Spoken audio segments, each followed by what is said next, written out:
የአብርሽ ጓደኞች ማለት ነው። ምን አይነት ግን አስመሳዮች ናቸው። ካሊባውን በቀደም ለታ ነው ከትናንት ወዲያ ሩታን ልጁ እኮ ነው አባት ነው ልጁን ማሳየት አለብሽ ብለ ሩታ ጋር ሄደ ስትፍጨረጨራ ነበረ እንዴ?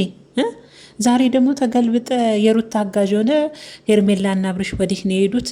የተሰማው መረጃ ሄርሜላና አብርሽ ሽማግሌ ሊልኩ ነው። ይላኳ ታዲያ ሩታ ምን አድርጊ ነው የምትሏት? እሷ ፈልጉልኝ አላለቻችሁ? እሷ አምጡልኝ አላለቻችሁ? እናንተ ሌላ ስራ የላችሁም? ሌላ የራሳችሁ አይዲያ የላችሁም? ሌላ የራሳችሁ ሀሳብ የላችሁም? ሁሌ በአንድ አይነት እኛ አይሰለችም? ሁሉ ነገራችሁ ውሸት፣ ሁሉ ነገራችሁ ማስመሰል። ካሊ የምትባል ልጅ ዛሬ የሩታንና የአብርሽ ትዳር መፍረስ እዩ ከነ አቤል ቀጥሎ ያንተም እጅ አለበት ትላለ። አንተስ በቀደም ሄደክ ሩታን ልጁን አሳየው የአባትነት ድርሻ አለው ያልክ ግቢ ሄደ ቤቷ ድረስ ትጨፍራን ነበር እንዴ? እንደው ምን አይነት እንደው አስመሳይ ወጣላችሁ፣ አስመሳይ ውሸታሞች ናችሁ። ይሄ መረጃ መቼም ውሸት ነው። ውሸት ደግሞ ይሄንን ሀሳብ ደግሞ እንትን ልክ ጭንቅላታችሁ የውሸት ፋብሪካ አይደለ? ይሄንን ደግሞ እንትን ብላችሁ አመጣችሁና ሄርሜላና አብርሽ ሽማግሌ ሊልኩ ነው እየተባለ ነው። ሄርሜላና አብርሽ ተያይዘው ወዴት ሄደው ነው? የት ሄዳሉ? በሩታ ቤት አይደል እንዲ ያሉት? ሁሌም እኮ ቪዲዮ የሚለቁት በቀደምም የአቤልን የኬክ የምንድነው 100 ሺህ የገባበትን ሰብስክራይብ ሲያከብሩ የነበሩት እኮ በሩታ ቤት ነው አይደል? አብርሽ ቤት ሆነው ነው አይደል እንዴ? አብርሽ ቤት ሆነው ነው። የትም አልሄዱ፣ እዛው ናቸው። እናንተ ለምን ሌላ አይዳ ይዛችሁ አትመጡም? ሁሌኛ አይሰለችም እንዴ? አትፋቷትም እንዴ? ልጅቷን አትፋቷትም? ካሊብ ደግሞ ዛሬ ተገልብጠ የሩታ አዛኝ ሆንክ፣ የሩታ ወጋኝ። ያንተስ እጅ የለበትም ለነ ሩታ ትዳር መፍረስ፣ አንተስ የለህበትም። አብርሽ ጋር ስትሄድ ሌላ ነህ አይደለ? እዚህ ደግሞ ስትመጡ ሌላ ናችሁ። ተመልካች እኮ ነቅቶባችኋል እንዴ? ተመልካች በቃ ነቅቷል። ሁሉም በራሳችሁ ስራ በራሳችሁ አይዳኑ፣ በቃችሁን ተፋቱን እያሉ እኮ ነው። ምንድን ነው በዚህ ልክ ማስመሰል? ሂሌናችሁን ለሆዳችሁ የሸጣችሁ ጠቅላላ የአብርሽ ጓደኞች። የእውነት አንድ ለሂሌናው የሚኖር ጓደኛ የለውም አብርሽ።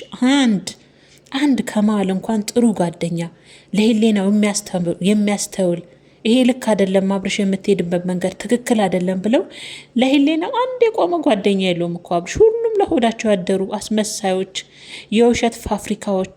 ዛሬ ደግሞ ጭራሽ አብርሽና ሄርሜላ ሽማግሌ ሊልኩ ነው። አዲስ መረጃ መሆኑ ነው አይደለ? ይላኳ ታዲያ። ሩታ ምን አገባት? የት ነው የገቡት? የት ነው ያሉት? ምናልባት ለአንተ ደውሎ አሳውቀዋል ይለዋል እዩን ማለት ነው።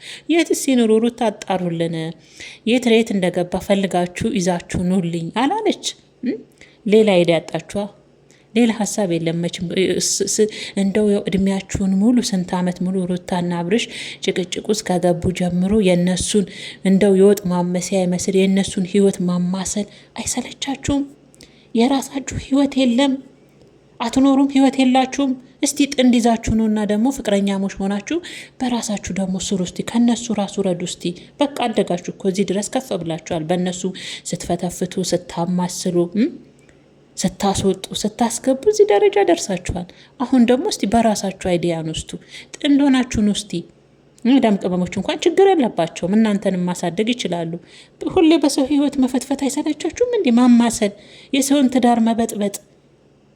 ሽማግሌ ሊልኩ ነው ሄርሜላና አብርሽ። ይላኳ ታዲያ። ምን ብርቅ ነው እንደ ሽማግሌ መላክ? ሽማግሌ ሲላክም እንደለመደው ፌንት ይንቀል። ምንድን ነው እሱ? ምን አዲስ ነገር አለ?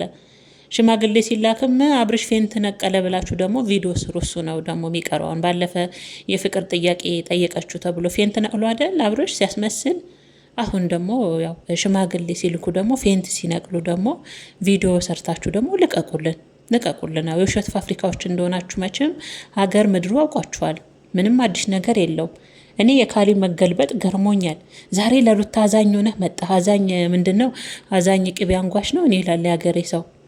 ወደዛ ልሳካላችሁ ሲል ወደዚያ ልሳካ ሲል ወደዛ ትሄዳላችሁ። አንድ ቦታ አትቆሙ። ወን ከሩታ ጎን አትቆሙ፣ ወን እንደ ጓደኛ ከዛ ከአብርሽ ከተባለ ጎን አትቆሙ። ምን አይነት ፍጡር ናችሁ ግን እናንተ? ወንድ ናችሁ እናንተ? ወንድ ናችሁ? የእውነት የአብርሽ ጓደኞች ወንድ ናችሁ? ጠቅላላችሁን ለሆዳችሁ አደራችሁ፣ ሂሌናችሁን ሸጣችሁ፣ ባለጌዎች፣ አስመሳዮች፣ ውሸታሞች፣ የውሸት ፋብሪካዎች። ጠቅላላ እኮ ውሸት እኮ ነው የሚያወሩት፣ ማስመሰል። ነገሩ ከማትወርሱ ከአብርሽ አይደል የማስመሰሉንም ውሸቱንም የወረሳችሁት። አብርሽ ማለት እኮ የፍቅር ጥያቄ ቀረበልኝ ብሎ ፌንት የሚነቅል ልጅ ነው።